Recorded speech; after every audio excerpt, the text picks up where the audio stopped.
দেখ, এই যে বাংলা ভাষায় বিজ্ঞান, রাজশেখর বসুর এই প্রবন্ধটা, এটা রাজশেখর বসু কেন লিখেছিলেন?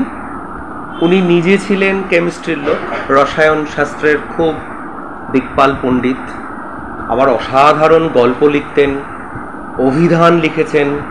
ওনার লেখা চলন্তিকা অভিধান একটা বিখ্যাত বই, একটা সময় বাঙালির ঘরে ঘরে এই অভিধানটা থাকতো। তার মানে রাজশেখর বসু এমন একজন ব্যক্তিত্ব যিনি কিনা একদিকে সায়েন্স নিয়ে পড়াশোনা করছেন বা সায়েন্স নিয়ে তার কাজকর্ম করছেন। আচার্য প্রফুল্লচন্দ্র রায়ের যে বেঙ্গল কেমিক্যাল, তার মানে ম্যানেজার হিসেবে ম্যানেজিং ইত্যাদিতে চাকরি করছেন, ওটা তার চাকরি। এদিকে অসাধারণ হাসির গল্প লিখছেন, তার হাসির গল্পগুলো খুব বিখ্যাত গল্প। ওই তারপরে আবার অভিধান লিখছেন, আবার রামায়ণ অনুবাদ করছেন। মানে বিচিত্র মানুষ, একজন বিচিত্র, মানে তার লেখাচোকা নেই, মানে এতদিকে তার ছড়িয়ে পড়া। তো এই যে প্রবন্ধটা উনি লিখছেন, এই প্রবন্ধটার নাম হচ্ছে বাংলা ভাষায় বিজ্ঞান। তার মানে কি? তার মানে হচ্ছে বিজ্ঞানকে তো শুধু ইংরেজিতে পড়লে চলবে না। মনে কর এই যে তোরা জীবন বিজ্ঞান পড়িস, ভৌত বিজ্ঞান পড়িস, বাংলা ভাষায় পড়িস, তাহলে এই যে তোরা ভৌত বিজ্ঞান, জীবন বিজ্ঞান বা আরও যা কিছু ক্লাস 12 অবধি পড়বি, সেটা বাংলা ভাষাতে পড়বি, বাংলায় লেখা। তাহলে এই যে বাংলায় যে লেখাটা হচ্ছে, এটার তো একটা স্ট্রাকচার, এটার নমুনা ঠিক করতে হবে। এটার তো একটা এমন কিছু একটা দরকার যে যেটা দিয়ে বোঝা যাবে যে এইভাবে লিখতে হবে জীবন বিজ্ঞানের বাংলাটা, ভৌত বিজ্ঞানের বাংলাটা এইভাবে লিখতে হবে। আমি আরেকটু সহজ করে বলছি। ধর কার্বন ডাই অক্সাইড বা CO2, এই কার্বন ডাই অক্সাইড বা CO2, এই কার্বন ডাই অক্সাইডের কি কোনো নাম দেব বাংলায়? তার কি কোনো পরিভাষা তৈরি করব, নাকি আমরা সরাসরি কার্বন ডাই অক্সাইড লিখব? বাংলায় লিখতে গেলে আমরা কি লিখব? আবার ধর যখন নাকি ফটোসিনথেসিস শব্দটা পাচ্ছি, তখন ফটোসিনথেসিস শব্দটার বাংলা করা হচ্ছে সালোক সংশ্লেষ। তাহলে এই যে ফটোসিনথেসিসটাকে বাংলা করছে সালোক সংশ্লেষ, এটা তো করেছে কেউ। কারা করেছেন? এই রাজশেখর বসুরা করেছেন। তার মানে তারা কিছু কিছু ইংরেজি বিজ্ঞানের ইংরেজি কথাবার্তাকে, শব্দকে বাংলা পরিভাষা তৈরি করেছেন। আবার কিছু কিছুকে বলেছেন যে না, এটা ইংরেজিতেই বাংলা বানানে লিখতে হবে, ইংরেজিতেই কার্বন কয়াকার বয়েরেফ ন বাংলা বানানে লিখতে হবে। এটা গেল একটা দিক। আরেকটা দিক হচ্ছে যে তিনি পাশাপাশি এটাও বলছেন, মানে এই প্রবন্ধটাতে বলছেন যে বিজ্ঞান বিষয়ক যে লেখাগুলো হবে টেক্সট বই বাদ দিয়ে, ধর দ্রোহীন পত্রিকাতে কি আনন্দমেলা পত্রিকাতে একটা বিজ্ঞান বিষয়ক প্রবন্ধ থাকবে। এই গত সংখ্যার আনন্দমেলাতেই আমাদের মস্তিষ্ক কিভাবে কাজ করে, মানে তার মানে কিভাবে কাজ করে না ঠিক, মানে কিভাবে একটা উল্টো পাল্টা কাজ করে মস্তিষ্ক, তাই নিয়ে একটা অসাধারণ প্রবন্ধ আছে। তাহলে আনন্দমেলা পত্রিকাতে একটা মস্তিষ্কের একটা অদ্ভুত ব্যতিক্রমী নিয়ম নিয়ে একটা ঘটনা, মানে ব্যতিক্রমী একটা কাজ নিয়ে একজন ভদ্রমহিলা একটা প্রবন্ধ লিখেছেন। ওটা কিন্তু বিজ্ঞান বিষয়ক প্রবন্ধ। তাহলে এই যে বিজ্ঞান বিষয়ক প্রবন্ধটা আনন্দমেলা পত্রিকাতে যে লিখছেন ওই মহিলা, তিনি কিভাবে লিখবেন তার গাইডলাইন করে দিচ্ছে এই প্রবন্ধটাতে। তার গাইডলাইন একটা, মানে কিভাবে লেখা উচিত। আর কেন এই গাইডলাইনটা উনি করছেন? এই রাজশেখর বসু এই প্রবন্ধটা যখন লিখেছেন, তখন বাংলা ভাষায় যে বিজ্ঞান নিবন্ধ লেখা হতো, সে অনেক নিবন্ধটি উল্টো পাল্টা লেখা হতো। মানে যারা লিখছেন তারা ঠিক ভালোভাবে বিষয়টাকে না বুঝে একটু ওই ইংরেজিতে পড়ে কোনো ক্রমে, মানে তাদের মধ্যে অনেক রকম দায় সারা ভাব ছিল। এতে কি হচ্ছিল, এতে রাজশেখর বসুদের এটাই মনে হচ্ছিল যে এতে ছেলে মেয়েদের ক্ষতি হচ্ছে, মানে ভুল জিনিসটা জানছে, বিজ্ঞানের ভুল কথাটা জানছে, ভুল ইনফরমেশন যাচ্ছে। যেমন একটা উনি উদাহরণ দিচ্ছেন যে একজন কেউ লেখক, সে লিখছে ওজোন গ্যাস স্বাস্থ্যকর। ওজোন তো OZONE, মানে ওজোন তো একটা শব্দ, ওজোন এটা তো ইংরেজি শব্দ, কিন্তু সে বাঙালি লেখক বাংলায় যখন লিখছে কি ওজোন গ্যাস স্বাস্থ্যকর। কেন? ওই যে ওজন, বুঝতে পারছিস ব্যাপারটা? মানে এই যে ভুলভাল লেখাগুলো, এগুলো যাতে বাংলা ভাষায় যারা নিবন্ধ লিখবে তারা যাতে এই ভুলভালগুলো না করে, তারই জন্য রাজশেখর বসু এই প্রবন্ধটা একটা গাইডলাইন হিসেবে লিখেছিলেন। মানে এটাকে, মানে ধর কালকে যদি আমি দ্রোহীন পত্রিকায় তোদের কাউকে লিখতে বলি, যেমন ধর একবার পাই বিষয়টা নিয়ে আমি একটা স্টুডেন্টকে লিখতে দিয়েছিলাম। আমার একটা স্টুডেন্ট মাধ্যমিকও স্টার পেয়েছে, উচ্চ মাধ্যমিকও স্টার পেয়েছে। ওকে বলেছিলাম তুই পাই নিয়ে লেখ। পাই দিবস আছে না, 14ই মার্চ হয় পাই দিবস, ওই পাই দিবস উপলক্ষে পাই বিষয়টা নিয়ে লিখতে বলেছিলাম। খুব সুন্দর লিখেছিল, ওই পাই ব্যাপারটাকেও বুঝিয়ে দিয়েছিল লেখাটার মধ্যে। তা ওটাও কিন্তু একটা এইরকমই বিজ্ঞান, ওটাও তো একটা বিজ্ঞান, অঙ্ক তো বিজ্ঞানেরই একটা অংশ। সুতরাং ওই বিষয়টা নিয়ে সে লিখেছে। তা তোদের যদি বলি যে বিজ্ঞানের এই বিষয়টা নিয়ে লেখ, ওই বিষয়টা নিয়ে লেখ, তাহলে সেই বিষয়টা নিয়ে লিখতে গেলে তখন কিভাবে লেখা উচিত তার একটা গাইডলাইন এই বইটা করে, এই লেখাটা করে দিচ্ছে। আমি সরাসরি প্রবন্ধটায় যাচ্ছি, শোন। যাদের জন্য বিজ্ঞান বিষয়ক বাংলা গ্রন্থ বা প্রবন্ধ লেখা হয়, যাদের জন্য বিজ্ঞান বিষয়, মনে কর যে আমার টার্গেট পাঠক, যার জন্য আমি বইটা লিখছি, আমি মনে করলাম যে আমি ক্লাস 9-10 উপযোগী বিজ্ঞান বিষয়ক বই লিখব, বই বা একটা প্রবন্ধ লিখবো। তাহলে যাদের জন্য লেখা হয়, যে যারা পড়বে বিজ্ঞান বিষয়ক বাংলা গ্রন্থ বা প্রবন্ধটা যারা পড়বে, তাদের মোটামুটি 2 শ্রেণীতে ভাগ করা যেতে পারে। এই ভাগটা কে করছেন? লেখক করছেন, রাজশেখর বসু করছেন। 2 শ্রেণীতে ভাগ করা যেতে পারে। প্রথম শ্রেণী কারা? যারা ইংরেজি জানে না বা অতি অল্প জানে, মানে ইংরেজি একেবারেই জানে না বা অত্যন্ত অল্প জানে, মানে আমরা তার মধ্যে পড়ি। আমরা ইংরেজি জানিই না, আমরা ইংরেজিতে যেটুকু জানি ওটা, আমরা ইংরেজি যা জানি ওটা একটা বিদেশের, মানে যারা ইংরেজি ভাষায় যারা কথা বলে, মানে সোজা কথা ইংলিশ মিডিয়ামের যারা, তাদের কাছে ওটা আমাদেরটা ওই 4-5 স্ট্যান্ডার্ড, আমাদের যে ইংরেজি কনস্ট্রাকশন ইত্যাদি। সুতরাং আমরা ওই অল্পই জানি, তাহলে হয় জানি না অথবা কম জানি। তাহলে যারা ইংরেজি জানে না বা অতি অল্প জানে, অল্প বয়স্ক ছেলে মেয়ে, তার মানে এর মধ্যে তোরা পড়ছিস, এবং অল্প শিক্ষিত বয়স্ক লোক, মানে ইংরেজিতে অল্প শিক্ষিত, মানে আমি তার মধ্যে পড়ছি। অল্প শিক্ষিত মানে হচ্ছে আমি ইংরেজি কম পড়েছি, উচ্চ মাধ্যমিকের পরে আর ইংরেজি পড়িনি, আমি অল্প শিক্ষিত, ইংরেজির দৃষ্টিভঙ্গিতে আমি অল্প শিক্ষিত। তাহলে অল্প শিক্ষিত বয়স্ক লোক এই শ্রেণীতে পড়ে। তাহলে প্রথম শ্রেণীতে কারা পড়ছে? যারা ইংরেজি জানে বা অতি অল্প জানে, আর মানে অর্থাৎ অল্প বয়স্ক ছেলে মেয়ে এবং অল্প শিক্ষিত বয়স্ক লোক এই শ্রেণীতে পড়ছে। আর দ্বিতীয়, যারা ইংরেজি জানে এবং ইংরেজি ভাষায় অল্পাধিক বিজ্ঞান পড়েছে। দ্বিতীয়, যারা ইংরেজিটা খুব ভালো করে জানে। তার মানে তো এই না যে সে ইংরেজিতে প্রবন্ধ পড়েছে বা মানে বিজ্ঞান বিষয়ক প্রবন্ধ টুকটাক পড়েছে। তার মানে যে ভালো ইংরেজি জানে এবং ইংরেজি ভাষায় অল্পাধিক বিজ্ঞান পড়েছে, অল্প হোক অধিক হোক, সে বিজ্ঞান বিষয়ক পড়াশোনা করেছে।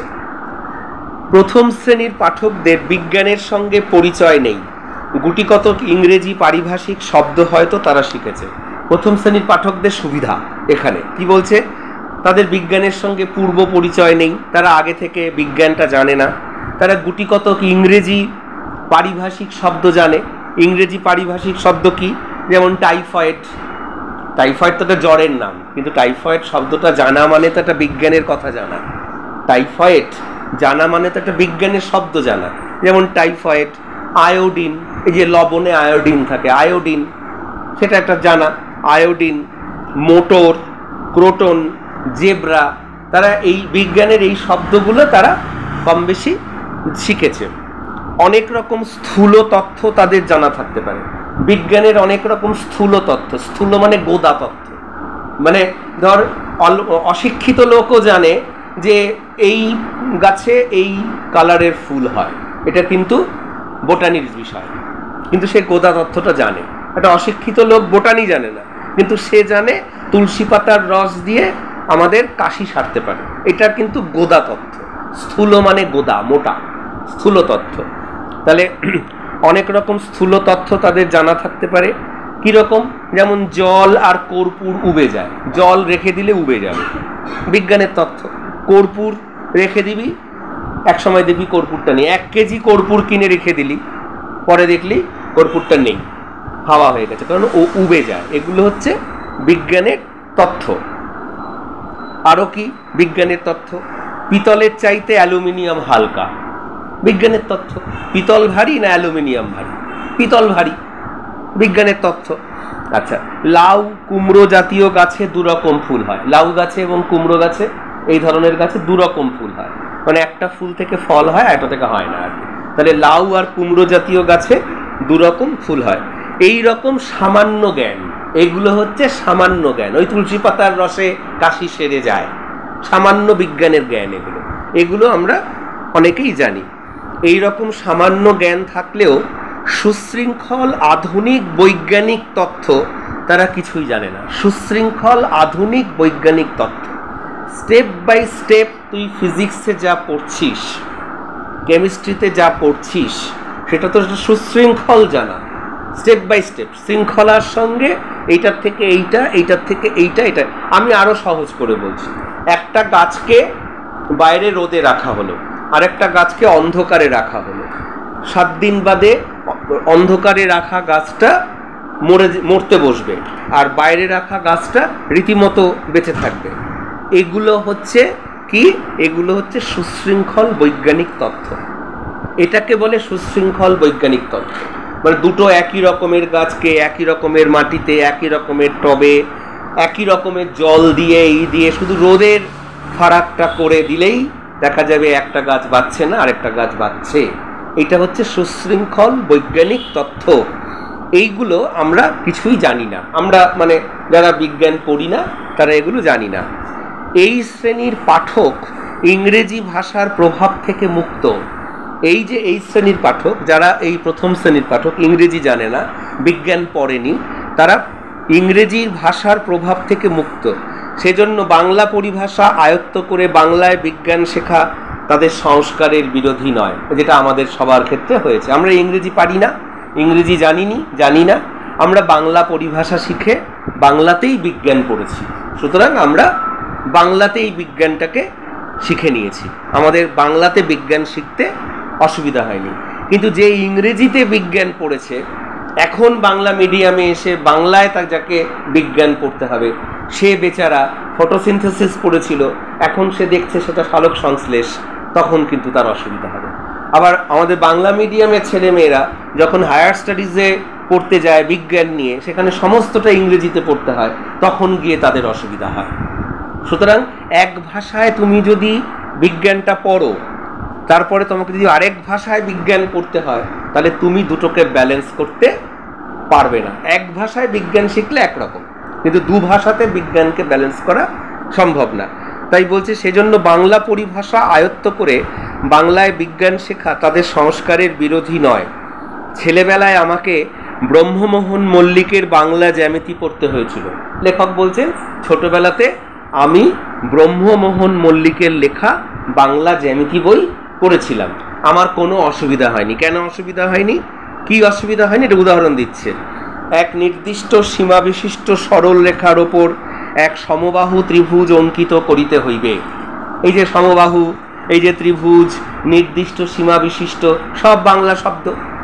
এই যে যারা আমরা বাংলায় অঙ্ক করি তাদের কাছে এটা কোনোই অসুবিধা নেই, কিন্তু ইংলিশ মিডিয়ামের একজনকে এইটা দে, সে অঙ্কে পণ্ডিত হয়তো, কিন্তু এইটা সে বুঝতে পারবে না, এই জ্যামিতির এটা সে বুঝতে পারবে না। কারণ ইংরেজির ভাষা আলাদা, পরিভাষা আলাদা, বাংলার পরিভাষা আলাদা। আচ্ছা, এর মানে বুঝতে বাধা হয়নি, কারণ ভাষাগত বিরোধী সংস্কার ছিল না। কিন্তু যারা ইংরেজি জিওমেট্রি পড়েছে, যারা জ্যামিতি পড়েনি, পড়েছে জিওমেট্রি, জ্যামিতি তো আমরা বাংলা মিডিয়াম পড়ি, আর যারা জিওমেট্রি পড়েছে তাদের কাছে উক্ত প্রতিজ্ঞা বাক্যটি, প্রতিজ্ঞা বাক্য কাকে বলে? অঙ্কে যেটা লেখা থাকে না, ওটাকে প্রতিজ্ঞা বাক্য বলে। ওই যে দেখাও যে অমুকের সাথে অমুকে আড়াআড়ি ক্রস করলে এই হয়, এগুলোকে বলে হচ্ছে প্রতিজ্ঞা বাক্য। প্রতিজ্ঞা বাক্যটি সুশ্রাব্য ঠেকবে না, মানে শুনতেই ভাল লাগবে না। প্রতিজ্ঞা বাক্যটা তাদের কাছে শুনতেই ভাল লাগবে। এটা এবার কি যে একটি নির্দিষ্ট সীমা বিশিষ্ট সরল রেখার ওপরে কি বলতে চাইছে, তাদের কাছে এটা সুশ্রাব্য ঠেকবে না। তার মানেও স্পষ্ট হবে না, এবং এটা সে মানেও বুঝতে পারবে না, এই পুরো কথাটার মানেও সে বুঝতে পারবে না।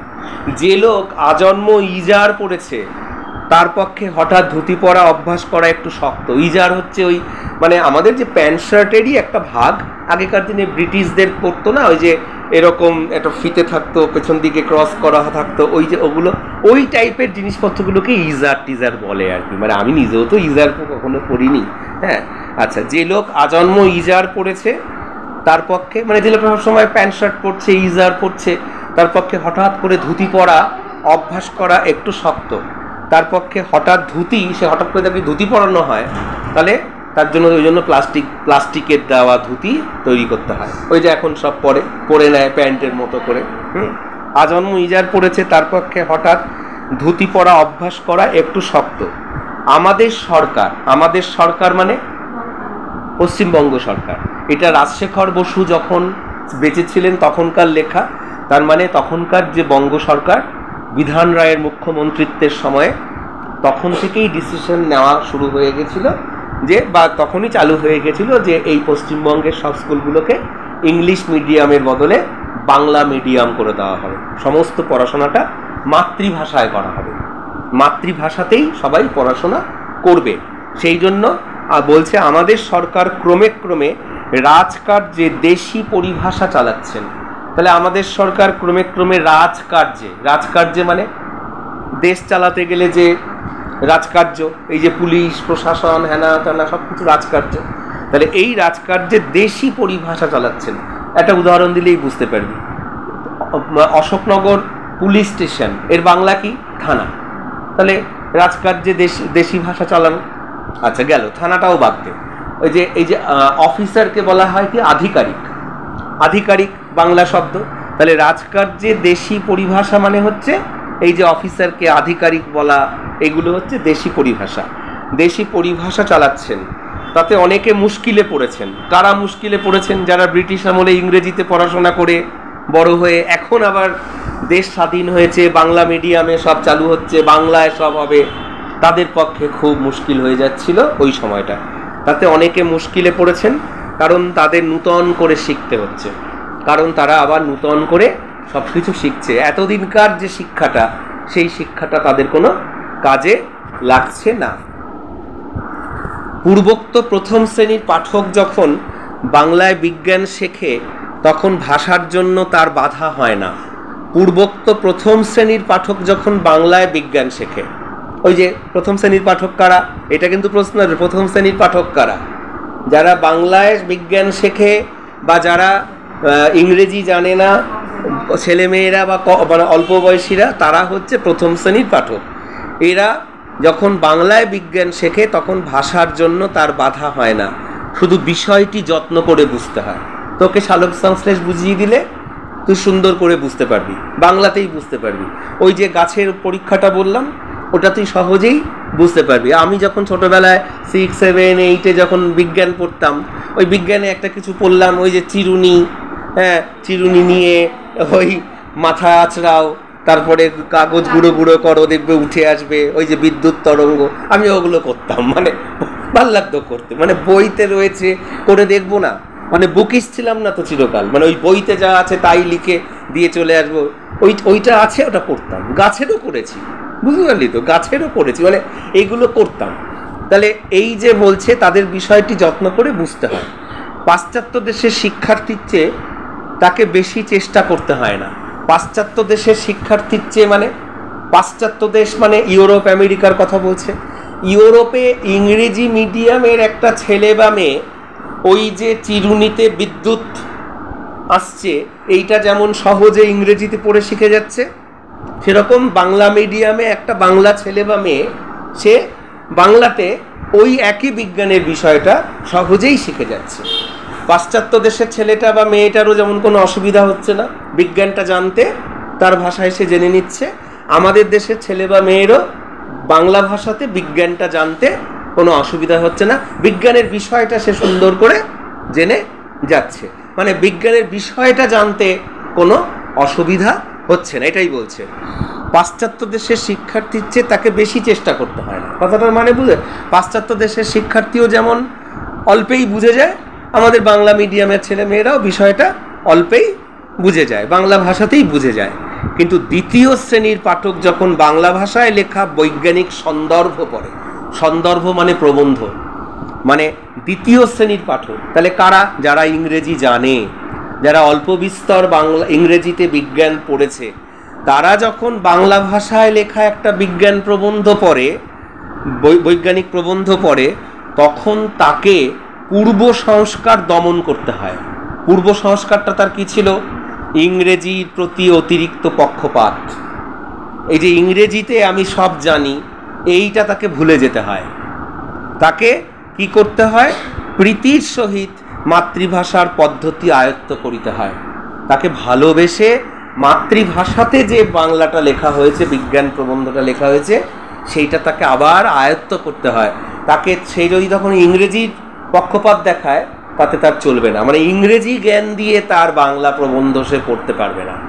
সে ইংরেজিতে জানে, কিন্তু ইংরেজির জ্ঞানটা দিয়ে সে বাংলা প্রবন্ধ পড়তে পারবে না।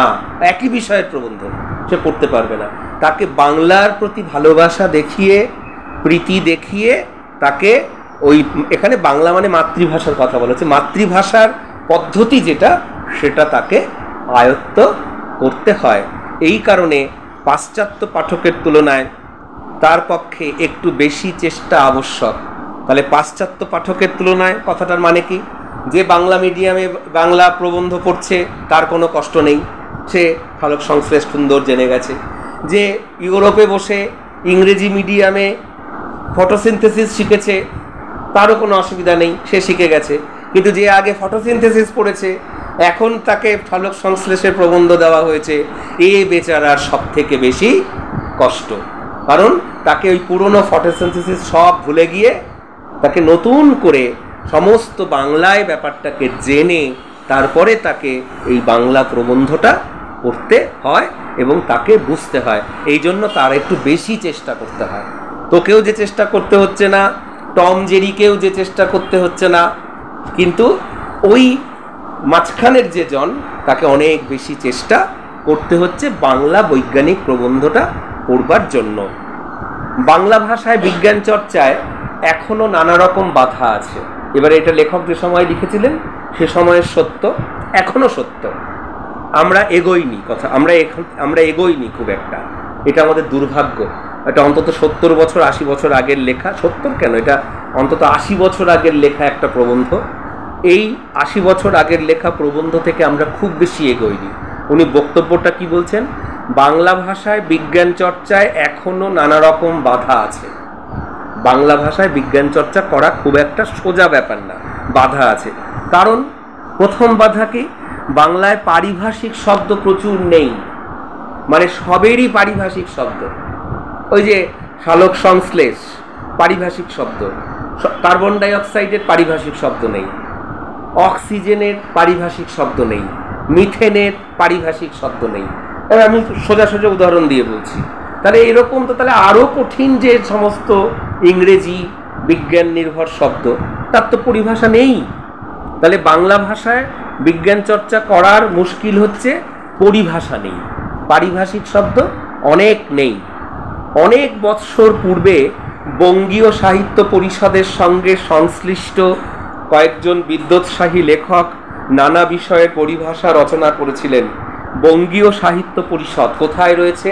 উল্টোডাঙ্গা থেকে হাতিবাগানের দিকে যেতে বাঁ হাতে পড়ে বঙ্গীয় সাহিত্য পরিষদ, বিখ্যাত একটি বাংলা ভাষার প্রতিষ্ঠান বঙ্গীয় সাহিত্য পরিষদ।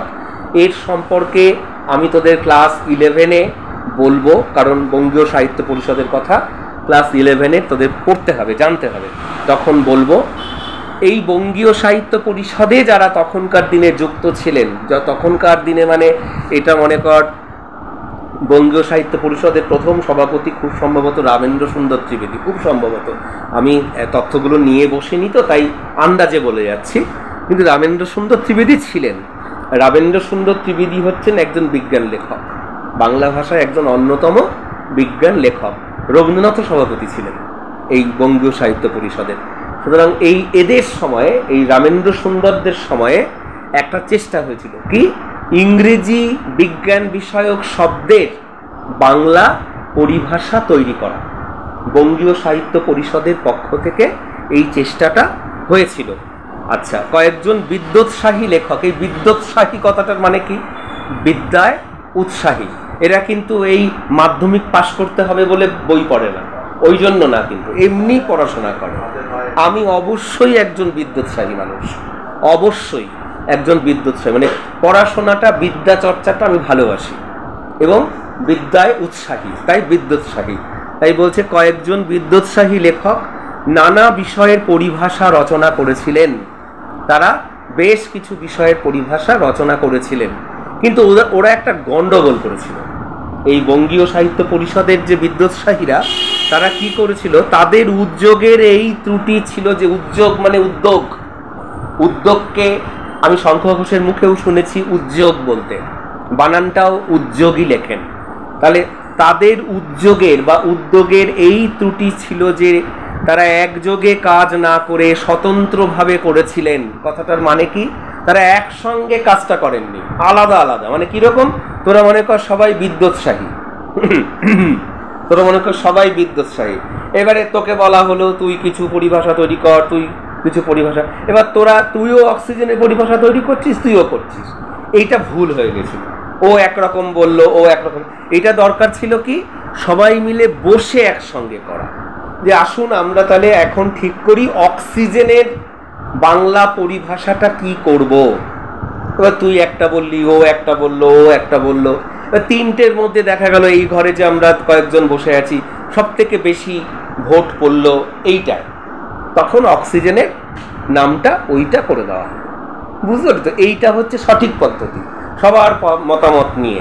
সবার মতামত নিয়ে মানে সবাই তাহলে বাংলা অনার্স হলে চলবে না, এখানে বাংলার লোক থাকতে হবে, এখানে কি বলে শব্দ, মানে শব্দ যে বিজ্ঞান তার লোক থাকতে হবে, এখানে বিজ্ঞানের লোক থাকতে হবে, অভিধানের লোক থাকতে হবে। সবাই মিলে একটা কমিটি তৈরি করে তবেই একটা সুন্দর পরিভাষা তৈরি করা যাবে। কিন্তু বঙ্গীয় সাহিত্য পরিষদের ত্রুটিটা ছিল ওইটা, যার ফলে জিনিসটা ব্যর্থ হয়েছে। তাই সেটাই উনি বলছেন, তাদের উদ্যোগের এই ত্রুটি ছিল যে তারা একযোগে কাজ না করে স্বতন্ত্রভাবে করেছিলেন, মানে আলাদা আলাদাভাবে করেছিলেন। তার ফলে সংকলিত পরিভাষার সাম্য হয়নি, সমতা রক্ষা পেল না।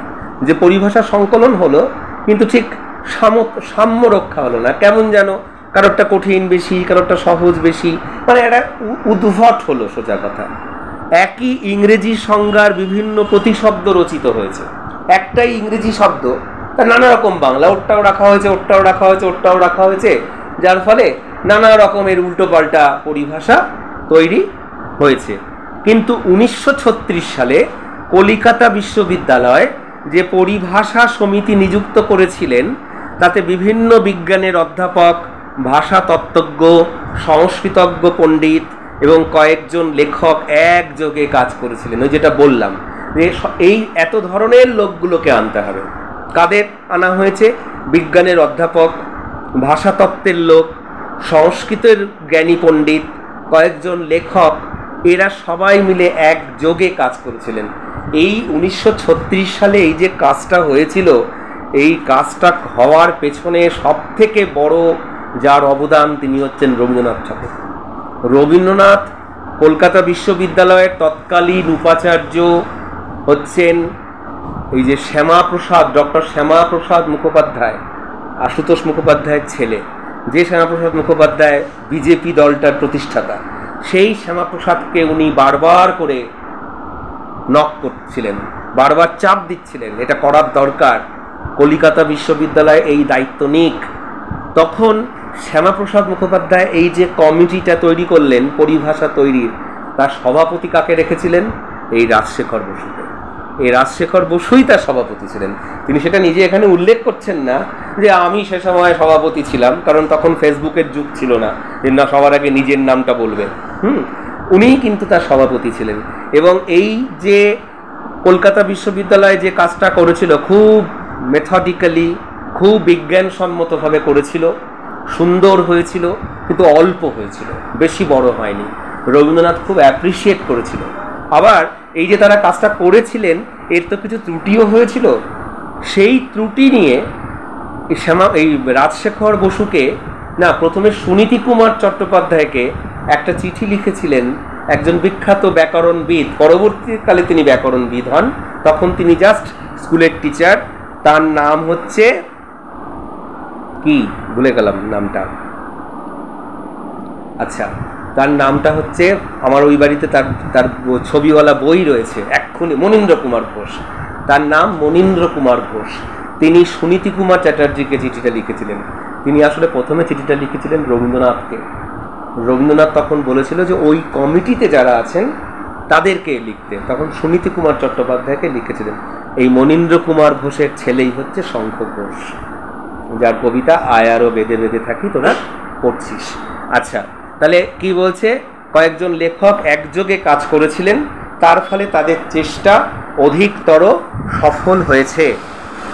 তাহলে এটা গেল কলকাতা বিশ্ববিদ্যালয় আর বঙ্গীয় সাহিত্য পরিষদের ঘটনাটা। কলকাতা বিশ্ববিদ্যালয়ের সমিতি কবে গঠিত হয়েছিল? 1936 সালে গেল। এবারে কি বলছে, পরিভাষা রচনা একজনের কাজ নয়, সমবেতভাবে না করলে নানা ত্রুটি হতে পারে। ওই কথাটাই যেটা আমি বললাম, ত্রুটি হতে পারে।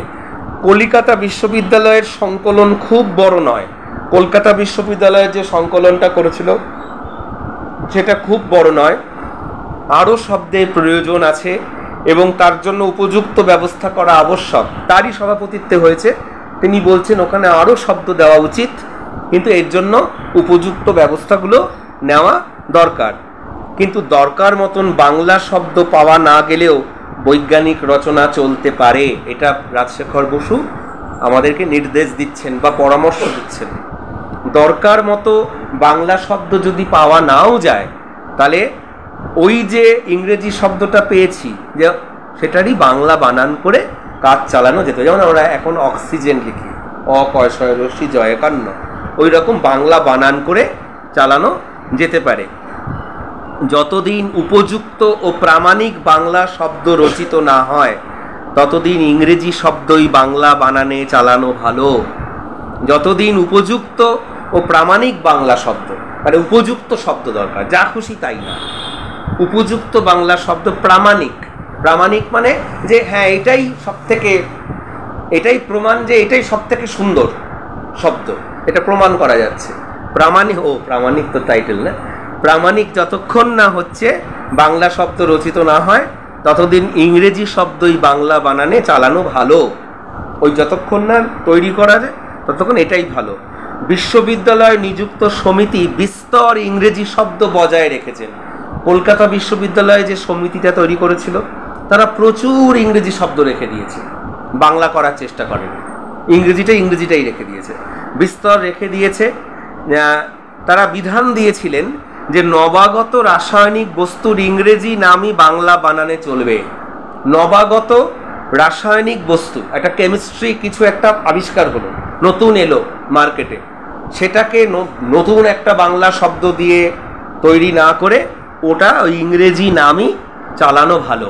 যেমন আমরা ইন্টারনেট, কম্পিউটার, মোবাইল, জিবি, এই যে গিগাবাইট, মেগাবাইট ইত্যাদি যে এই সব শব্দগুলো বলি, ওইখান থেকেই কিন্তু যে পুরনো, মানে তার ইংরেজি ভাষাতে যে শব্দটা আছে সেটাই আমরা বাংলায় বানান করে লিখব। যেমন অক্সিজেন, প্যারাডাইক্লোরোবেনজিন, এই যে প্যারাডাইক্লোরোবেনজিন এর বাংলা করা খুব মুশকিল, দরকার নেই, তার থেকে প্যারাডাইক্লোরোবেনজিন এটাই ভালো। উদ্ভিদ ও প্রাণীর জাতিবাচক, উদ্ভিদ ও প্রাণীর জাতিবাচক বা পরিচয়বাচক অধিকাংশ বা সার্বজাতিক ইন্টারন্যাশনাল নামও বাংলায় চালানো যেতে পারে। তাহলে উদ্ভিদ ও প্রাণীর যে পরিচয়বাচক অধিকাংশ ইংরেজি নাম আছে, সেইগুলো বাংলায় চালানো যেতে পারে। যেমন ম্যালভাসি, ওই বানান করেই ম্যালভাসি। যেমন ফার্ন, যেমন আর্থ্রোপোডা ইনসেক্টা, এগুলো বাংলা বানানেই চালানো যেতে পারে। আচ্ছা, ইন্টারন্যাশনাল শব্দটা এখন আমরা বাংলা করেছি আন্তর্জাতিক, কিন্তু আগে এটাকে বলা হতো সার্বজাতিক। সার্বজাতিকটা এখন আর ব্যবহার করা হয় না, আগে সার্বজাতিক বলতো, এখন এটা তুলে নিয়ে আন্তর্জাতিক কথাটা করা হয়েছে। ইন্টারন্যাশনাল, ইন্টার মানে আন্তর, ন্যাশনাল মানে জাতিক, আন্তর্জাতিক ও বাংলায় চালানো যেতে পারে। যেমন ম্যালভাসি, ফার্ন, আর্থ্রোপোডা, ইনসেক্টা ইত্যাদি। পাশ্চাত্য দেশের তুলনায় এদেশে জনসাধারণের বৈজ্ঞানিক জ্ঞান নগণ্য। এটা একদম মানে দুঃখের কথা, 80 বছরেও পাল্টালো না। স্বাধীনতা 80 বছর হতে চলল, কিন্তু মানে ভারতীয়রা, বাঙালিরা তো বটেই, ভারতীয়রা বিজ্ঞানে কৌতূহল দেখালো না। ওই চাঁদে ওই ইসরোর পাঠানো ল্যান্ড করছে কিনা যন্ত্রটা, ওইটুকুই তার আগ্রহ, বাদবাকি আগ্রহ নেই। আমাকে অনেকে বলে যে তুমি বিজ্ঞান নামে যে সংস্থা তার সদস্য, তুমি তো বাংলার লোক। তাহলে যে বাংলার লোক তাতে কি আমি বিজ্ঞান নিয়ে জানবো না? আমি বিজ্ঞান সংস্থার সদস্য। বিজ্ঞান বলে একটা সংস্থা বাংলাতেই তারা কাজকর্ম করে, আমার খুব সুবিধা হয়। সারা পৃথিবীতে যত বিজ্ঞান নিয়ে কাজকর্ম হয় তারা সুন্দর বাংলায় লেখে সেগুলো, এবং এটা করাই হচ্ছে বাঙালি ছাত্রছাত্রীদের জন্য। এ কাজ ভীষণ করেছিলেন সত্যেন্দ্রনাথ বসু। তার অত বড় কাজের পরেও তিনি বাঙালি কিশোর কিশোরীদের জন্য বাংলা ভাষায় বিজ্ঞান চর্চার খুব চেষ্টা করেছিলেন, ছেলে মেয়েদেরকে বিজ্ঞানে আগ্রহী করার জন্য। আমেরিকাতে পপুলার সায়েন্স ভীষণ পপুলার সায়েন্স বলে, এই ছোটো ছোটি বই বেরোয়, পপুলার সায়েন্স, যা কিছু হচ্ছে সুন্দর করে সহজ ইংরেজিতে লেখা, যে কেউ পড়ে বুঝতে পারবে। আমাদের দেশে এই জিনিসটা হলোই না। দেশ স্বাধীন হয়ে গেল, 75-76 বছর হয়ে গেল, 77 হয়ে গেল, কিন্তু আমাদের দেশে সায়েন্স পপুলার হলো না। তাই সায়েন্সের জিনিসপত্র পপুলার হয়, গ্যাজেট পপুলার হয়, সায়েন্স যেটা দেয়, প্রযুক্তিটা পপুলার হয়, বিজ্ঞানটা পপুলার হয় না। বিজ্ঞানের সাথে প্রযুক্তির অনেক তফাৎ। বিজ্ঞান মানে হচ্ছে বিজ্ঞান মানসিকতা। আমি হাতে পড়ব কেন? যে চাঁদে বা যে মঙ্গল গ্রহে আমার দেশের বিজ্ঞানীরাই পাঠাচ্ছে, যন্ত্র পাঠাচ্ছে, গিয়ে ল্যান্ড করাচ্ছে, ছবি তুলছে, সে কি করে আমার ভাগ্য নিয়ন্ত্রণ করে? তাকে কন্ট্রোল করার জন্য আমি হাতে আংটি পরব কেন? এটা হচ্ছে বিজ্ঞান ভাবনা। এই বিজ্ঞান ভাবনাটা আমরা নিলাম না। আমরা বিজ্ঞানের শ্রেষ্ঠ অবদান ইন্টারনেটটা নিলাম, নিয়ে ফরওয়ার্ড করলাম কি, মা কালীর নাম 108 বার লেখো, তাহলে তুমি বাংলায় 65 পাবে। এটাকে আমরা কি করলাম, বিজ্ঞানের প্রযুক্তিটাকে নিলাম, নিয়ে আমরা সেই কুসংস্কারে গেলাম, কিন্তু বিজ্ঞানটা নিয়ে আমরা ভাবলাম না। এটাই লেখকের আফসোস। যে কি বলছে, পাশ্চাত্য দেশের তুলনায় এদেশে জনসাধারণের বৈজ্ঞানিক জ্ঞান নগণ্য। আমাদের বৈজ্ঞানিক জ্ঞান নেই, আমার কিচ্ছু নেই, বৈজ্ঞানিক জ্ঞান নগণ্য। প্রাথমিক বিজ্ঞানের সঙ্গে কিঞ্চিত পরিচয় না থাকলেও কোনো বৈজ্ঞানিক সন্দর্ভ বোঝা কঠিন।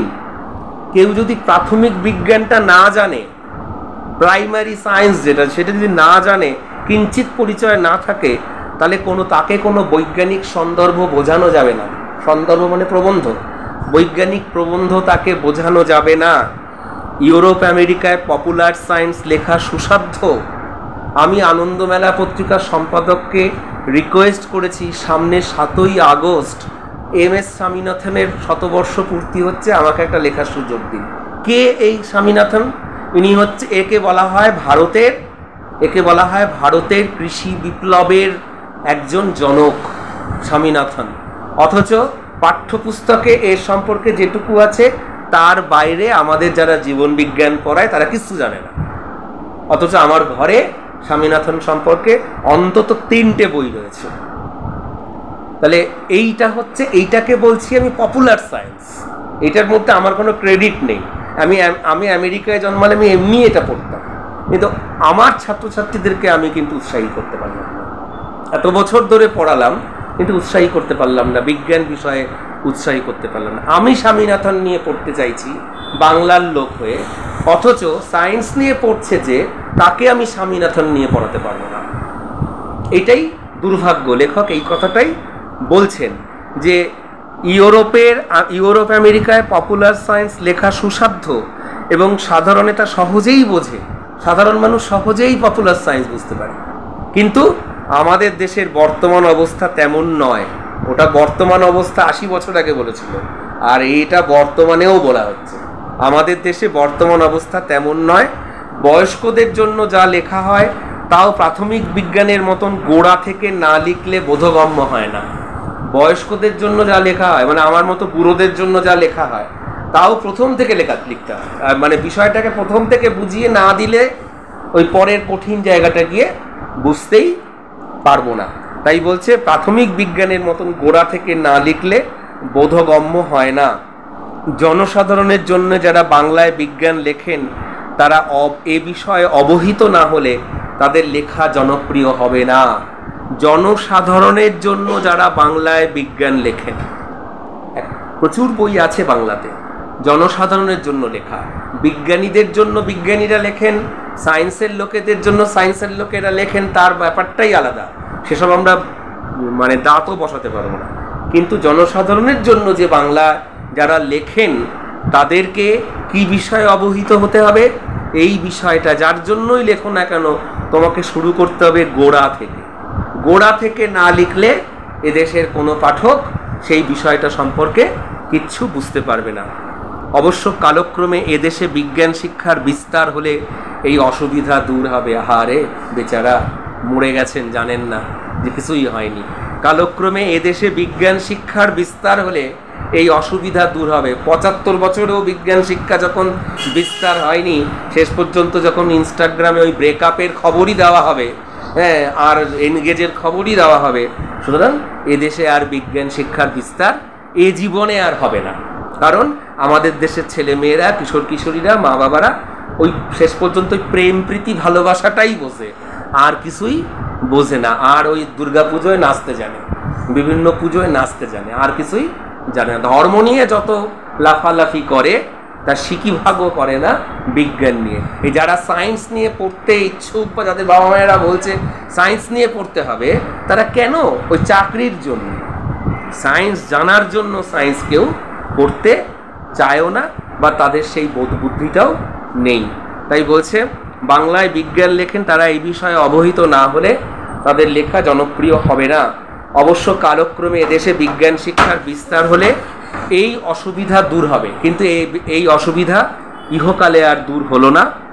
তখন বৈজ্ঞানিক সাহিত্য রচনা সুসাধ্য হবে, তখন বৈজ্ঞানিক সাহিত্য রচনা সুসাধ্য হবে। এই যে অরূপরতন ঘোষেরা, শ্যামল চক্রবর্তীরা কত বই লিখেছে, ক্লাস 9, 10, 8, 9, 10দের উপযোগী মানে বিজ্ঞান বিষয়ক বই, কিন্তু না, আমার সব ছেলেরা মেয়েরা তারা প্রেম প্রীতি ভালোবাসা, ব্রেকআপ, কার এখন কি মনের কষ্ট দুঃখ, খেয়েছো বাবু, বাবু খাইছো, এই নিয়েই ব্যস্ত। ওই শ্যামলদাদের ওই বইপত্র পড়ার সময় তাদের নেই। আমার একটা কলেজের ছাত্রী বলছে, ও নানা বিষয়ে কলেজে অংশগ্রহণ করে, ওকে ও ফার্স্ট সেকেন্ড থার্ড কিছু একটা হয়, ওই ছবি আঁকা, শুধু বই দেয়, বলে এত বই দিয়েছে, এর থেকে যদি একটা ভ্যানিটি ব্যাগ দিত ভালো হতো। তার মানে বই, কলেজে তো বই দেবে, শিক্ষা প্রতিষ্ঠানে তো প্রাইজ বই দেবে, বই তার পড়তে ভালো লাগে না, বই পেয়ে তার মুশকিল হয়েছে। ওর থেকে যদি একটা ব্যাগ দিত তাহলে তার ভালো হতো। আমি তখন ভাবলাম, কলেজে পড়ে ছাত্রীটি, সে হয়তো তার গুণপনা দিয়ে ফার্স্ট সেকেন্ড হয়েছে তাই প্রাইজ পেয়েছে, কিন্তু বই পড়ায় তার কোনো আগ্রহ নেই। এই যদি জাতির অবস্থা হয়, সে জাতি খুব বেশি দূর এগোতেও পারে না, এবং এই যদি জাতির যুব সমাজের অবস্থা হয়, তাহলে সে জাতিটা শেষই হয়ে যাবে, মানে তার নিজস্বতা বলে কিছু থাকবে না। মানে ও বলল যখন, তখন আমি ওর সঙ্গে ইয়ার্কি মারলাম, কিন্তু আলটিমেটলি কিন্তু আমার মনে এই দুঃখটাই কাজ করলো যে বই পুরস্কার হিসেবে পেয়ে যে বলে যে এর থেকে একটা ব্যাগ দিতে পারতো, সে জাতির অবস্থা খুব খারাপ, খুব খারাপ। বিজ্ঞান আলোচনার জন্য যে রচনা পদ্ধতি আবশ্যক তা অনেক লেখক এখনো আয়ত্ত করতে পারেননি। তাহলে এইবারে লেখক কোন সমস্যাটার কথা বলছেন? বিজ্ঞান আলোচনার জন্য যে রচনা পদ্ধতিটা আবশ্যক, যেভাবে লিখলে বিজ্ঞান রচনা, যেভাবে লিখলে লেখাটা ভালো হবে, সেই রকম লেখা আমাদের বাঙালি লেখকেরা এখনো আয়ত্ত করতে পারেননি, এখনো তারা ঠিক লিখতে পারেন না। তাই তারা কি করেন, অনেক স্থলে তাদের ভাষা আড়ষ্ট, তারা ঠিক বোঝাতে পারেন না, মানে এত আড়ষ্ট ভাষা যে ওই বোঝা যায় ইংরেজির অনুবাদ করে দেয়, তাই তাদের ভাষা আড়ষ্ট এবং ইংরেজির আক্ষরিক অনুবাদ হয়ে পড়ে, মানে একটা অক্ষর টু অক্ষর অনুবাদ হয়ে পড়ে, যার ফলে বোঝাই যায় না ঠিক কি বলতে চাইছে। এই দোষ থেকে মুক্ত না হলে বাংলা বৈজ্ঞানিক সাহিত্য সুপ্রতিষ্ঠিত হবে না। এটা তখনকার সমস্যা ছিল, এখন এই সমস্যাটা নেই। এখন যারা বিজ্ঞান লেখেন, এই যে শ্যামলদাদের কথা বলছে, অসাধারণ বাংলা লেখেন, এরা অসাধারণ বাংলা লেখেন। তো কি বলছে, এই দোষ থেকে মুক্ত না হলে বাংলা বৈজ্ঞানিক সাহিত্য সুপ্রতিষ্ঠিত হবে না। কোন দোষ থেকে মুক্ত না হলে? যে ইংরেজির আক্ষরিক অনুবাদ করা অথবা আড়ষ্ট ভাষায় বাংলা বৈজ্ঞানিক প্রবন্ধ লেখা, এই দুটো দোষ থেকে যদি মুক্ত না হয় বাঙালি লেখকরা, তাহলে এটা কখনোই বাংলাতে বৈজ্ঞানিক সাহিত্য প্রতিষ্ঠা পাবে না। অনেক লেখক মনে করেন ইংরেজি শব্দের যে অর্থব্যাপ্তি বা কনোনেশন, বাংলা প্রতিশব্দেরও ঠিক তাই হওয়া চাই। মানে তারা মনে করেন কি, এটা আরেকটু লাইন পড়ি তাহলে বুঝতে পারবি, তাই হওয়া চাই। এজন্য অনেক সময় তারা অদ্ভুত অদ্ভুত শব্দ প্রয়োগ করেন। কি বলছে, ইংরেজি শব্দটার যে অর্থব্যাপ্তি, একটা ইংরেজি শব্দ যতটা বোঝায়, যা বোঝায়, তার সেই রকমই একটা বাংলা শব্দ দরকার। এবারে তার জন্য তারা কি করেন বলছে, দেখ কিরকম, বাংলা প্রতিশব্দেরও ঠিক তাই হওয়া চাই। এজন্য অনেক সময় তারা অদ্ভুত অদ্ভুত শব্দ প্রয়োগ করেন। ইংরেজি সেন্সিটিভ শব্দ নানা অর্থে চলে।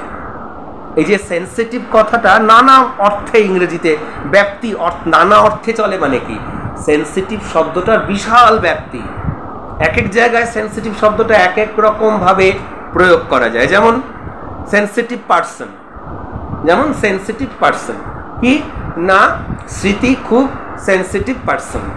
তাহলে এই সেন্সিটিভ পার্সন, এটা একরকম অর্থ, কিন্তু যদি বলা হয় সেন্সিটিভ প্ল্যান্ট, সেটা কিন্তু আবার আরেক রকম। স্মৃতি বা একটা মানুষ যে রকম যে অর্থে সেন্সিটিভ, একটা গাছ কিন্তু সেই অর্থে সেন্সিটিভ নয়। তাহলে সেন্সিটিভ শব্দটার অনেক বড় ব্যাপ্তি, অনেকটা তার প্রকাশ ক্ষমতা। এবারে এই সেন্সিটিভের বাংলা কি করা যেতে পারে? এই সেন্সিটিভের বাংলা একটা বলতে পারি স্পর্শকাতর, যে স্মৃতি খুব স্পর্শকাতর বললাম। এবারে স্পর্শকাতর কীরকম স্পর্শকাতর? আসলে আমার বলার দরকার ছিল স্মৃতি খুব আবেগী, এখানে সেন্সিটিভটা কিন্তু আবেগী। স্পর্শকাতর মানে তো ছুলে কাতর হয়ে যায়, তা না, বুঝতে পারছিস তো? তাহলে এই যে কথাটা, তাহলে কি বলছি এবারে এই বইয়ের ব্যাখ্যাটা দেখ। এই জন্য অনেক সময় তারা অদ্ভুত অদ্ভুত শব্দ প্রয়োগ করেন।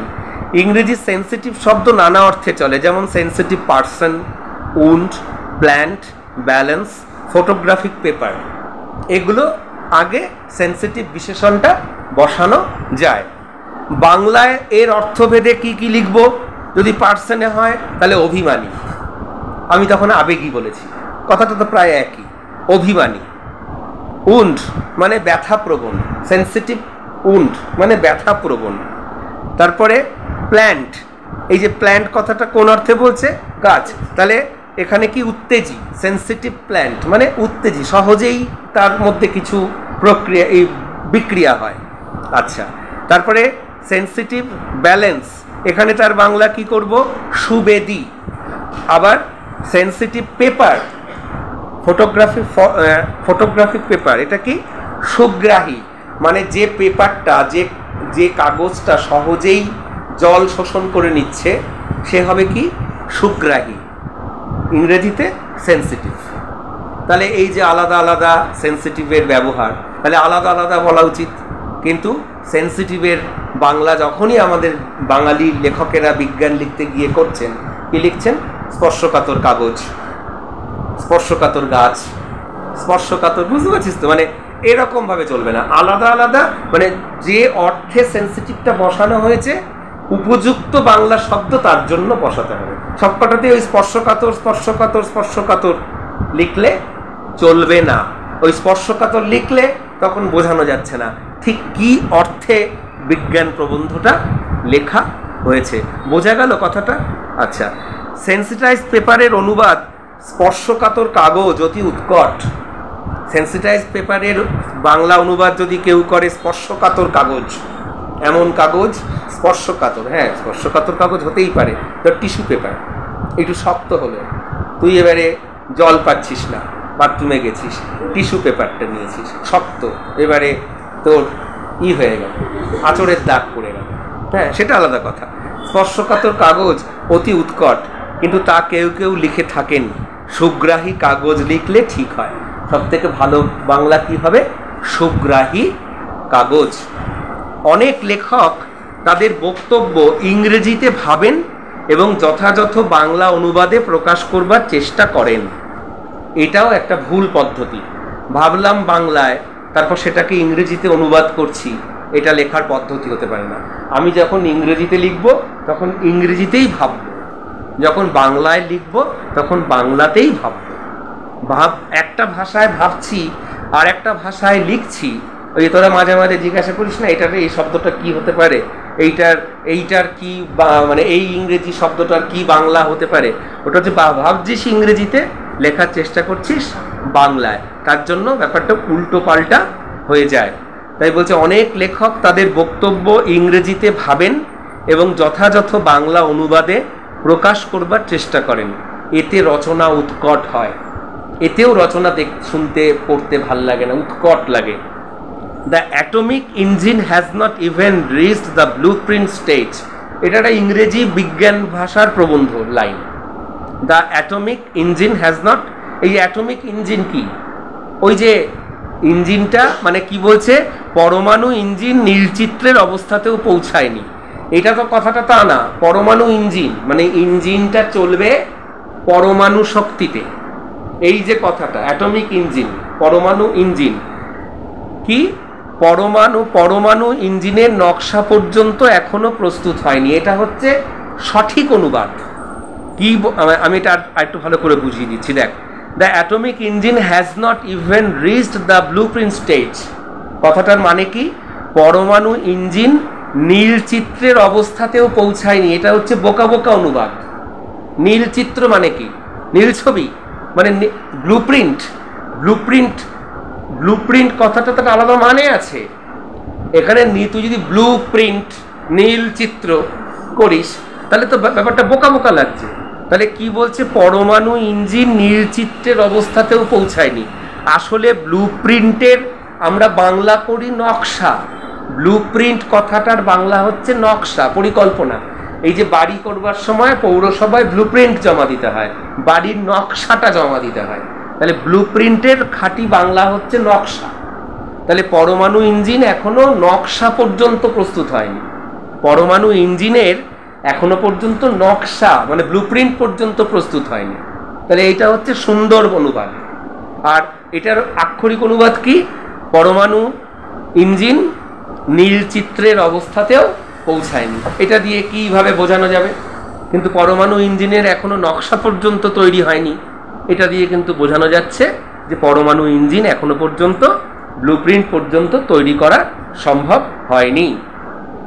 আবার আরেকটা ইংরেজি দিচ্ছেন বাক্য, when sulfur burns in air the nitrogen does not take part in the reaction। যখন সালফার পড়ে তখন নাইট্রোজেন কোনো সেই রিয়াকশানে অংশগ্রহণ করে না। এবারে এটার বাংলা অনুবাদ মাছিমারা নকলের মতো কি হচ্ছে? হুবহুর অনুবাদ কি করছে? যখন গন্ধক হাওয়ায় পড়ে তখন নাইট্রোজেন প্রতিক্রিয়ায় অংশগ্রহণ করে না। কিন্তু এটা হওয়া উচিত কি? নাইট্রোজেনের কোনো পরিবর্তন হয় না। মানে নাইট্রোজেন প্রতিক্রিয়ায় অংশগ্রহণ করে না হচ্ছে, এটাকে লেখক বলছেন মাছিমারা নকল। মাছিমারা নকল মানে এক ধরনের কেরানি আছে যাদেরকে বলা হয় মাছিমারা কেরানি। যা আছে হুবহু তাই টুকে দেয়। এক ধরনের ক্লার্ক, তারা মাথা খাটায় না। এই খাতায় যা আছে আর এক খাতায় হুবহু তাই টুকে দেয়।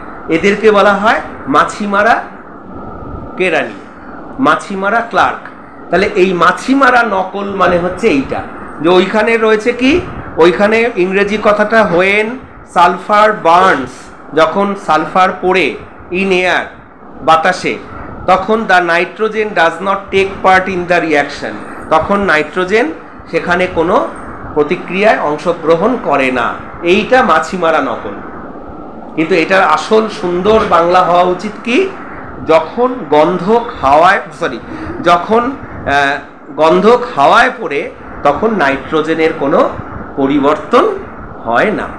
যখন গন্ধক বাতাসে পড়ে তখন নাইট্রোজেনের কোনো পরিবর্তন হয় না।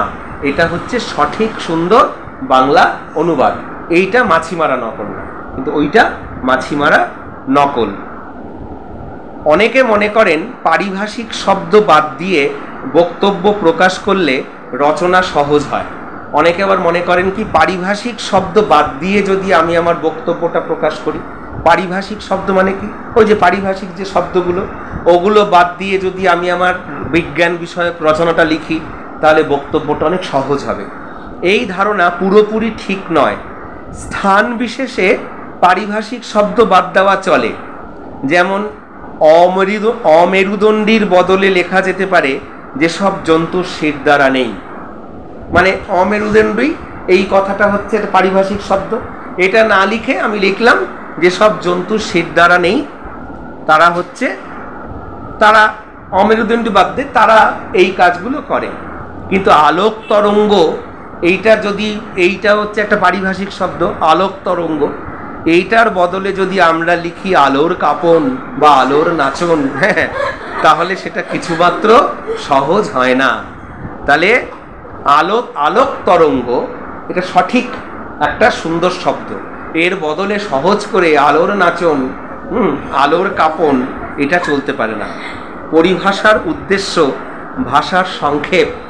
পরিভাষার উদ্দেশ্য কি? পরিভাষার উদ্দেশ্য হচ্ছে ভাষাকে সংক্ষিপ্ত করা। বারবার যদি লেখা হয় যেসব জন্তুর শির দ্বারা নেই, যেসব জন্তুর শির দ্বারা নেই, যে তার থেকে অমেরুদণ্ডী প্রাণী কথাটা অনেকটা সহজ। তাহলে যে যদি বারবার কোনো বিষয়ের বর্ণনা দিতে হয় তবে অনর্থক কথা বেড়ে যায়, তাতে পাঠকের অসুবিধা হয়। সাধারণের জন্য যে বৈজ্ঞানিক সন্দর্ভ লেখা হয় তাতে অল্প পরিচিত পারিভাষিক শব্দের প্রথমবার প্রয়োগের সময় তার ব্যাখ্যা এবং স্থল বিশেষে ইংরেজি নাম দেওয়া আবশ্যক। যখন লিখছি তখন প্রথমবার কি করব, পারিভাষিক শব্দটা দিলাম, ব্র্যাকেটে তার ব্যাখ্যাটা দিয়ে দিলাম, প্রয়োজন পড়লে কমা দিয়ে কোন ইংরেজি শব্দটার পরিভাষা এটা, সেই ইংরেজি শব্দটাও ব্র্যাকেটে লিখে দিলাম, প্রথমবার বুঝিয়ে দিলাম যে ব্যাপারটা কি। তারপরে যতবার লিখব শুধু ওই বাংলা পরিভাষাটাই লিখব, তাহলে আর পাঠকের কোনো অসুবিধা হবে না। কিন্তু পরে শুধু বাংলা পারিভাষিক শব্দটি দিলেই চলে। আমাদের আলংকারিকগণ শব্দের ত্রিবিধ কথা বলেছেন। এই জায়গাটা বেশ গুরুত্বপূর্ণ, ব্যাখ্যা করতে হবে। আলংকারিকগণ, আমাদের আলংকারিকগণ, আলংকারিক কথাটা কোথা থেকে এসেছে? অলংকার কথাটা থেকে এসেছে। অলংকার আমরা তো জানি অলংকার কি, এই যে গয়না।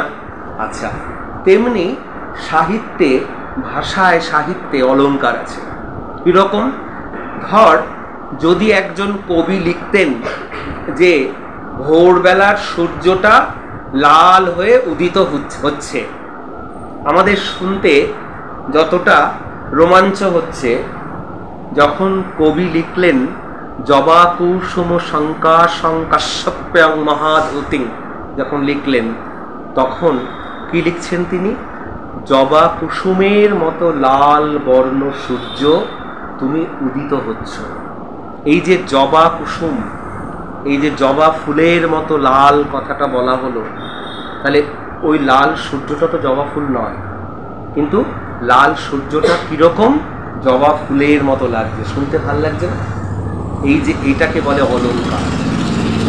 এই যে লাল রক্তিম বর্ণ সূর্যকে জবা কুসুমের সঙ্গে তুলনা করা হলো, এটাকে বলা হচ্ছে অলংকার।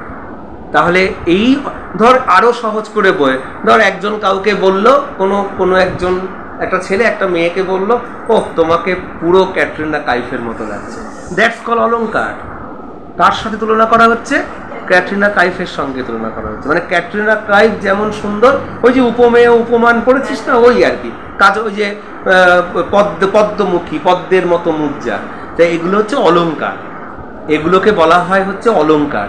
এই অলংকার শাস্ত্র যারা লিখেছেন, এই অলংকার শাস্ত্র আজকে থেকে লেখা হয়নি, 2500 বছর ধরে লেখা হচ্ছে, 2500-3000 বছর ধরে। এই অলংকার শাস্ত্র যারা লিখেছেন তাদের বলা হয় আলংকারিক। তাহলে আমাদের আলংকারিকেরা শব্দের ত্রিবিধ কথা বলেছেন। শব্দ তিন রকম ভাবে আসে, কি? অভিধা, লক্ষণা, ব্যঞ্জনা। প্রথমটি শুধু আভিধানিক অর্থ প্রকাশ করে, প্রথমটি শুধু আভিধানিক অর্থ প্রকাশ করে। যেমন মনে কর বলছে যে দেশ, আমার দেশ ভারত, তাহলে দেশ শব্দটার মানে হচ্ছে অভিধানে দেশ বলতে একটা নির্দিষ্ট ভূখণ্ডকে বোঝায়, তাই তাই সেটা হচ্ছে আভিধানিক অর্থ কি? একটা নির্দিষ্ট ভূখণ্ড, আমার দেশ ভারতবর্ষ। তাহলে আভিধানিক অর্থ এখানে দেশের কি? ভূখণ্ড। কিন্তু লক্ষণা আর ব্যঞ্জনা এই দুটো আলাদা। কিরকম? দেশ অর্থ ভারত বুঝলাম, কিন্তু যখন নাকি বলি দেশের লজ্জা, যখন নাকি বলি দেশের লজ্জা, এখানে কিন্তু দেশ কথাটা ভূখণ্ড বোঝাচ্ছে না, দেশবাসী বোঝাচ্ছে। তাহলে এ অর্থটা অনেক ব্যাপক হয়ে গেল। তাহলে দেশ শব্দটা একটা নির্দিষ্ট ভূখণ্ডকে বোঝায়, আবার দেশের লজ্জা কথাটা বললে কিন্তু তখন বোঝায় কি? দেশের মানুষের কথা বোঝাচ্ছে। দেশে শুধু মানুষ কেন, দেশের সব কিছুর লজ্জা, দেশের সব কিছুরও গর্ব হতে পারে, দেশের সব কিছুরই লজ্জা হতে পারে। তাহলে দেশের লজ্জা বা দেশের গর্ব বলতে কিন্তু দেশের মানুষের কথা বলছে। এখানে লক্ষণীয়, দেশের অর্থ দেশবাসী। অরণ্য শব্দটার আভিধানিক অর্থ কি? বন। অরণ্য শব্দটার একদম অভিধানে অরণ্য মানে কি? বন, জঙ্গল। কিন্তু অরণ্যে রোদন কথাটার মানে কি? তার মানে কেউ জঙ্গলে গিয়ে কাঁদছে তার কথা বলছে না, তুই বৃথাই কাঁদছিস, তোর এই কান্নাটা অরণ্যে রোদন হচ্ছে, কেউ তোকে এই জন্য পাশে দাঁড়াবে না। এই কথাটার মানে কি? এটা তো সত্যি সত্যি সে অরণ্যে রোদন করছে না। তার মানে অরণ্যে কেউ কাঁদলে যেমন তার পাশে এসে কেউ দাঁড়ায় না, ঠিক তেমনি তোর পাশে এখন কেউ এসে দাঁড়াবে না, সেইটা হচ্ছে অরণ্যে রোদন। তাহলে এখানে কিন্তু অরণ্য শব্দটা কিন্তু আর বন জঙ্গল বলল না, একটা অন্য অর্থ দিল। তাহলে এই যে অন্য অর্থগুলো দেয় এগুলোকে বলা হয় লক্ষণা আর ব্যঞ্জনা। বুঝতে পারলি ব্যাপারটা? আভিধানিক, অভিধা মানে আভিধানিক, যে অভিধানে যেটুকু অর্থ সেটুকুই অর্থ, সেটুকুই অর্থ। কিন্তু মানে যখন নাকি আমি বলছি মা, যখন নাকি আমি বলছি মা, তখন মা মানে মাদার, অভিধানে যেটুকু অর্থ। কিন্তু বলছি দেশ মা, দেশ তো সত্যি সত্যি আমার মা না, কিন্তু একটা বিশাল বড় ব্যঞ্জনা। হ্যাঁ, মাতৃভূমি যখন বলছি, মাতৃভূমি মানে দেশ, তখন কিন্তু এই যে মা, এ বিশাল একটা ব্যঞ্জনা নিয়ে আসছে। তাহলে তাহলে শব্দই তিন রকম ভাবে আমাদের ভাষায়, যে কোনো ভাষায় ব্যবহার করা হয়। একটা হচ্ছে অভিধা, আর হচ্ছে লক্ষণা ও ব্যঞ্জনা। সাধারণ সাহিত্যে, আচ্ছা, সাধারণ সাহিত্যে লক্ষণা বা ব্যঞ্জনা এবং উৎপ্রেক্ষা, অতিশয়োক্তি প্রভৃতি অলঙ্কারের সার্থক প্রয়োগ হতে পারে। সাধারণ সাহিত্য মানে এই যে গল্প, কবিতা আমরা যা লিখি, এখানে বিভিন্ন রকম অলঙ্কার, লক্ষণা, ব্যঞ্জনা, উৎপ্রেক্ষা, অতিশয়োক্তি হয় একটা অলঙ্কারের নাম। অলঙ্কারের নাম হচ্ছে উৎপ্রেক্ষা অলঙ্কার, অলঙ্কারের নাম হচ্ছে অতিশয়োক্তি অলঙ্কার।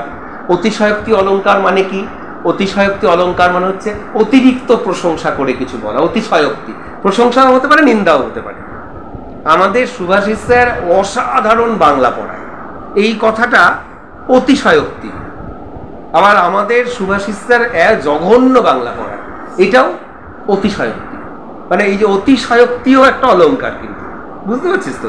তার মানে এবারে আমি এটা তো মানে সোজাসুজি বললাম অতিশয়োক্তি কথাটা বোঝানোর জন্য, কিন্তু মনে কর প্রিয়ন্তনীকে একজন বলছে তোমার মুখটা পদ্ম ফুলের মতো সুন্দর, এটা কিন্তু অতিশয়োক্তি। কসু, তোমার মুখটা কসুর মতো, সেটা এটা কে বলছে? এটা আমরা বলছি। কিন্তু যে বলছে পদ্ম ফুলের মতো সুন্দর, সে কিন্তু আসলে অতিশয়োক্তি করছে। আমরা যারা, আমাদের যাদের কোনো স্বার্থ নেই, তারা বললাম কচু ফুলের মতো সুন্দর। হ্যাঁ, কচুও না, কচু ফুলের মতো সুন্দর। তাহলে এই যে ওই যে বললো পদ্ম ফুলের মতো সুন্দর, সে কি করলো? সে অতিশয়োক্তি করলো আর কি। আচ্ছা, তাহলে কি মানে ওই যে পদ্ম ফুল কথাটা বলে অতিশয়োক্তি করলো। আচ্ছা, অতিশয়োক্তি প্রভৃতি অলঙ্কারের সার্থক প্রয়োগ হতে পারে। এই আমি যখন এই টেক্সটটা আবার পড়াবো সবার জন্য, এখন তো বাণীপীঠ স্পেশাল পড়াচ্ছি, পরে যখন মাধ্যমিক স্পেশাল পড়াবো তখন আমি উৎপ্রেক্ষা অলঙ্কার কীরকমভাবে হয় বুঝিয়ে দেব, সমস্তটা অলঙ্কার শাস্ত্র তখন আমি নিয়ে বসবো, বুঝিয়ে দেবো তখন। আচ্ছা, প্রভৃতি অলঙ্কারের সার্থক প্রয়োগ হতে পারে, কিন্তু বৈজ্ঞানিক সাহিত্যে যত কম থাকে ততই ভালো।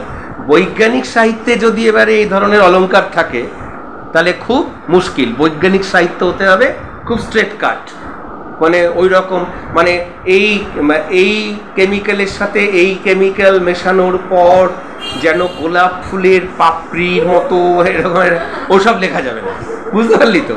মানে এই কেমিক্যালের সাথে এই কেমিক্যাল বকযন্ত্রে মেলানোর পরে বিস্ফোরণ হলো, হিলারির মুখ ফেটে গেল, এই হচ্ছে ব্যাপারটা, রিয়াকশন। কিন্তু হিলারির মুখটা বেগুন পোড়ার মতো পুড়লো কিনা সেই সব বলা যাবে না, মানে বেগুন পোড়ার মতো, এটা কিন্তু অলঙ্কার হয়ে গেল, এটা বিজ্ঞানের কথা, এটা সাহিত্যের কথা, ঠিক আছে? আচ্ছা, তাহলে বৈজ্ঞানিক সাহিত্যে যত কম থাকে ততই ভালো। উপমার কিছু প্রয়োজন হয়, হ্যাঁ, কখনো কখনো একটু উপমার প্রয়োজন হয়, রূপক ও স্থল বিশেষে চলতে পারে, কিন্তু অন্যান্য অলঙ্কার বর্জন করা উচিত। দু একটা অলঙ্কার একটু ব্যবহার করা যেতে পারে বৈজ্ঞানিক সাহিত্যে, কিন্তু অধিকাংশটাই বর্জন করতে হবে। হিমালয় যেন পৃথিবীর মানদণ্ড, কালিদাসের এই উক্তি, কালিদাস লিখেছিলেন তার কাব্যে, হিমালয় যেন পৃথিবীর মানদণ্ড। এটা কাব্যে লেখা সম্ভব, কিন্তু এটা যদি বৈজ্ঞানিক প্রবন্ধে লেখা হয়, এটা যদি প্রতীক স্যার বা সিদীপ স্যার যদি এটা বলে যে হিমালয় যেন পৃথিবীর মানদণ্ড, না, মানদণ্ড কথাটার মানে হচ্ছে যে দাড়িপাল্লা ইত্যাদি যে একটা মান নির্ণয় করা হয় সেটা আর কি। হ্যাঁ, তাহলে হিমালয় যেন পৃথিবীর মানদণ্ড, কালিদাসের এই উক্তি কাব্যের উপযুক্ত, ভূগোলের নয়। ভূগোলে এটা আসবে না, হিমালয় কখনো পৃথিবীর মানদণ্ড হতে পারে না। বৈজ্ঞানিক প্রসঙ্গের ভাষা অত্যন্ত সরল হতে হবে, স্পষ্ট হতে হবে, এই কথাটি সকল লেখকেরই মনে রাখা উচিত। সকল লেখকের মনে রাখা উচিত বৈজ্ঞানিক প্রবন্ধের ভাষা হবে সহজ, সরল এবং স্পষ্ট। কোনো তার এই যে আমরা পুরো প্রবন্ধটা পড়ে আসছি সব স্পষ্ট করে বলা, কোনো ব্যাকাচোরা ভাষা নেই একেবারে। আচ্ছা, এই কথাটি সকল লেখকের মনে রাখা উচিত। বাংলা বৈজ্ঞানিক প্রবন্ধাদিতে আরেকটি দোষ প্রায় নজরে পড়ে। বাংলা বৈজ্ঞানিক প্রবন্ধ যারা লিখছেন তাদের লেখার মধ্যে আরেকটা দোষ প্রায় দেখতে পাচ্ছেন লেখক, কি? অল্প বিদ্যা ভয়ঙ্করী। এই প্রবাদটি যে কত ঠিক, অল্প বিদ্যা ভয়ঙ্করী, একটু একটু একটু জেনে তারপরে সেই জ্ঞানটা দেওয়া। এই অল্প বিদ্যা ভয়ঙ্করী এই প্রবাদটি যে কত ঠিক তার প্রমাণ আমাদের সাময়িক পত্রাদিতে। সাময়িক পত্রাদি মানে কি? নির্দিষ্ট সময় অন্তর যে পত্রিকাগুলো বেরোয়, যেমন ধর আনন্দ মেলা 15 দিন পর পর বেরোয়, দেশ পত্রিকা 15 দিন পর পর বেরোয়, শুকতারা 1 মাস পর পর বেরোয়, এগুলোকে বলে হচ্ছে সাময়িক পত্রিকা। তাহলে আমাদের সাময়িক পত্রিকা দিতে মাঝে মাঝেই প্রমাণ পাওয়া যায় কি? অল্প বিদ্যা ভয়ঙ্করী। কিছুদিন আগে একটি পত্রিকায় দেখেছি অক্সিজেন বা হাইড্রোজেন স্বাস্থ্যকর বলে বৈজ্ঞানিক যুক্তি নেই, তারা জীবের বেঁচে থাকবার পক্ষে অপরিহার্য অঙ্গ মাত্র, তবে ওজোন গ্যাস স্বাস্থ্যকর। ওই যে ওজোন শব্দটার মধ্যে ওজোন কথাটা আছে, তাই ওজোন গ্যাস স্বাস্থ্যকর, হিলারির মতো। সুতরাং হিলারির মধ্যে ওজোন গ্যাস আছে, তাই হিলারি প্রিয়ন্তনীর থেকে অনেকটা ওজনে বেশি, সুতরাং তবে ওজোন গ্যাস স্বাস্থ্যকর। এই রকম ভুল লেখা, এগুলো তো ভুল লেখা, এই রকম ভুল লেখা সাধারণ পাঠকের পক্ষে অনিষ্টকর। সাধারণ পাঠকের এই ধরনের লেখা অনিষ্টকর, ক্ষতিকর। সম্পাদকের উচিত, যে সম্পাদক এই লেখাটা ছাপছে তার উচিত অবিখ্যাত লেখকের বৈজ্ঞানিক রচনা প্রকাশের আগে, যার অত নামটাম নেই, যার লেখা এই প্রথম পাওয়া যাচ্ছে, তার বৈজ্ঞানিক রচনা প্রকাশের আগে অভিজ্ঞ লোককে দিয়ে যাচাই করে নেওয়া। যে অভিজ্ঞ, যে বিজ্ঞানটা জানে, তাকে ওই প্রবন্ধটা একবার দেখিয়ে নেওয়া যে এ যা লিখছে এ কি সব ঠিক লিখছে, এটা দেখিয়ে নেওয়া। তাহলেই এই পুরো ভুলগুলো আর প্রবন্ধে থাকবে না, বা প্রকাশ হলে ছেলেমেয়েরা ভুল তথ্য জানবে না। তোরা কিন্তু এখানে একটা বুদ্ধিমানের মতো একটা কথা বলতে পারিস যে এই ভুলগুলো থাকে বলেই আমরা বৈজ্ঞানিক প্রবন্ধ পড়ি না, আমরা ইনস্টাগ্রামে ওই জন্যই মধ্যমগ্রামের ছবি দিই। কথার কথা, বাইগাছি গ্রাম, মধ্যমগ্রাম, ওয়াও, কি সুন্দর সর্ষে ফুল, কি দারুণ লাগছে, মাধ্যমিকের রেজাল্টের পরেও আমি চোখে সর্ষে ফুল দেখবো, এরকম আর কি। ঠিক আছে, এবারে আমরা রাজশেখর বসুর জীবনীটা একবার দেখে নিই। রাজশেখর বসু 1880 সালে জন্মগ্রহণ করেছিলেন আর 1960 সালে তিনি মারা গেছেন। তার মানে এই প্রবন্ধটা নয় করে হলেও 75-70 বছর আগে, 75 বলছি, অন্তত পক্ষে 60 তো তার আগে লেখা। হ্যাঁ, ওই রকমই 75-70 বছর আগে এই প্রবন্ধটা লেখা। জন্ম নদিয়া জেলার বীরনগরে, পিতা দার্শনিক পণ্ডিত চন্দ্রশেখর বসু। রাজশেখর বসুর পিতার নাম চন্দ্রশেখর বসু। দাঁড়ভাঙা রাজ এস্টেটের ম্যানেজার ছিলেন। বাংলা সাহিত্যে পরশুরাম ছদ্মনামে রস রচনার জন্য রাজশেখর বসু চিরস্মরণীয়। এই প্রশ্নটা মাধ্যমিকে এসে বসে আছে যে রাজশেখর বসুর ছদ্মনাম কি? পরশুরাম, পরশুরাম না কিন্তু, পরশুরাম। তার বিখ্যাত বইগুলো হলো গড্ডলিকা, কজ্জলি, হনুমানের স্বপ্ন, দেখ তোদের স্বপ্ন নিয়ে উনি লিখেছেন, হনুমানের স্বপ্ন প্রভৃতি রসরচনার তিনি অনন্য স্রষ্টা। তার লেখা প্রবন্ধ গ্রন্থগুলির মধ্যে আছে লঘু গুরু, বিচিন্তা, ভারতের খনিজ, কুটির শিল্প ইত্যাদি। 1937 সালে তার অবিস্মরণীয় কীর্তি চলন্তিকা বাংলা অভিধান প্রকাশিত হয়। রাজশেখর বসুর শ্রেষ্ঠ কীর্তির নাম হচ্ছে চলন্তিকা অভিধান। এছাড়া তিনি বাল্মীকি রামায়ণ, মহাভারত, মেঘদূত, হিতোপদেশের গল্প অনুবাদ করেছেন। তিনি রবীন্দ্র পুরস্কার পেয়েছেন, আকাদেমি পুরস্কার পেয়েছেন, পদ্মভূষণ উপাধিতে ভূষিত হয়েছেন। কলকাতা ও যাদবপুর বিশ্ববিদ্যালয় তাকে 1957 ও 1958 সালে তাকে ডক্টরেট উপাধি প্রদান করেছিল। এই হলো আমাদের